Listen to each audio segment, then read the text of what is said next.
Hello everyone, welcome to All Influence Nursing Classes. Today we will discuss about the meningitis. meningitis क्या होता है?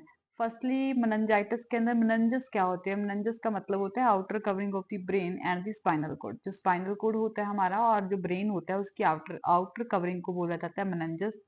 जब meninges के अंदर इन्फ्लामेशन हो जाती है तो उस चीज को बोला जाता है meningitis।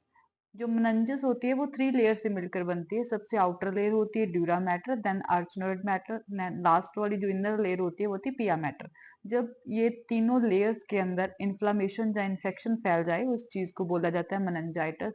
जो मेनिंजेस फैलने के कॉजेज होते हैं ये बैक्टीरियल इन्फेक्शन भी हो सकता है, वायरल इन्फेक्शन भी हो सकता है, पैरासाइटल इन्फेक्शन भी हो सकता है एंड फंगल इन्फेक्शन भी हो सकता है।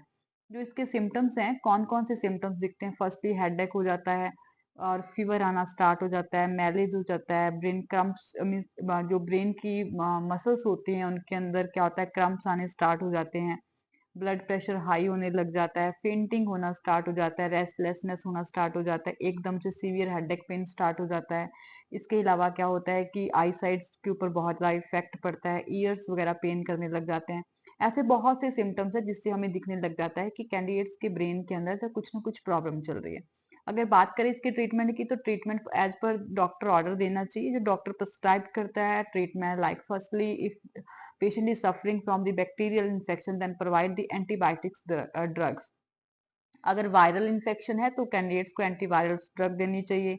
कन्वल्सन से फिट्स, जो फिट्स आते हैं कन्वल्सन, उनसे प्रिवेंशन करने के लिए एंटी कन्वल्सेंटेंट ड्रग्स देनी चाहिए। देन अगर कैंडिडेट्स के इंट्राक्रेनियल प्रेशर इंक्रीज हो गया है तो उसके लिए मैनिटोल्स वगैरह, अगर ब्रेन ओडिमा हो गया है तो उसके लिए मैनिटोल्स ड्रग्स आती हैं जो क्या करते हैं, इंट्राक्रेनियल प्रेशर्स को मेंटेन करने का काम करते हैं।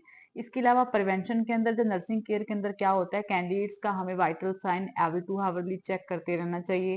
कैंडिडेट्स को हम लोग एक कंफर्टेबल पोजीशंस देनी चाहिए, उसकी डाइट का अच्छे से ख्याल रखना चाहिए, उसको हाई सॉल्ट वाली डाइट नहीं देनी चाहिए।